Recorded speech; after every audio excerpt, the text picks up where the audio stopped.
financial sector now for over 20 years. And to be very honest with you, I really didn't consider our family financial picture until children came into play. And at this time, what's most important to us is being able to provide a financial blueprint for generational wealth. Not being able to pass debt on, but being able to pass wealth on. And that's essential. I'm very curious to find out what you're actually here for. Does anyone in the room have any debt? Debt? Any debt? So some of us are born with debt, you said, right? Mortgages? Any mortgages? Student loans?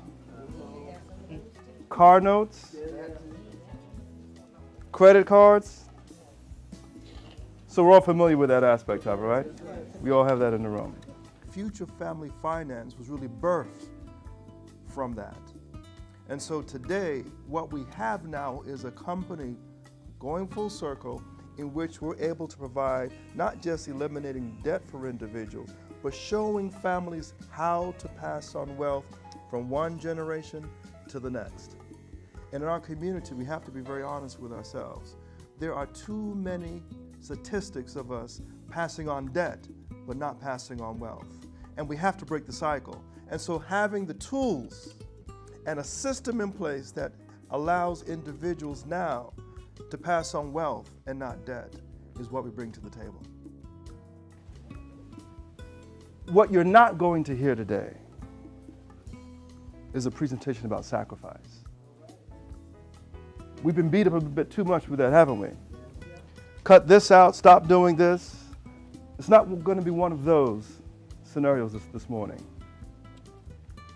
Every time, every presentation we've ever heard when it comes to eliminating debt has always been, let me just use an accounting term, our side of the ledger, what we're doing wrong. But for some reason, we're always the problem, but there are those who are making money off of us sitting on the golf course, teeing off, and making a killing. So there's something that they're doing right. What we want to know is what they're doing. You follow me? So I like to call myself a recovering mortgage broker because I've transitioned out of putting people into debt to now showing them the fastest way to go about eliminating it. And as a result of that, we're able to help clients who have 30-year mortgages pay them off in an average of 8 to 12 years. They don't have to refinance, the monthly payments remain the same, and with little to no adjustment to the monthly budget. We're able to save them up to 75% on the interest on that loan that they were going to be paying into the banks. Now they can keep it in their pocket. Here, when I mention about optimization, I'm talking about moving the right amount of money to the right debt at the right time. Most of us don't know that there's a science to moving money. We don't even realize why we even need to know the science of it. So case in point, some of you are coming here, some of you are calling. Charnel a little earlier about getting directions. When you plug into GPS, GPS gives you 4 or 5 different options, doesn't get to where you're going. Only one of them is the fastest way to get here, isn't it? So if you are not saving the most amount of money on your debt, you're giving to the bank more than they deserve. And so how do you pass the financial wealth from one generation to the next when you have a corporation over here that's eating up 75% of the money that should be going to your children and to your children's children? And then all of the education that we provide has come from an institution that is built around return on investment for themselves and not for us. And so this company is here today to really help change that dynamic as how we look at our finances.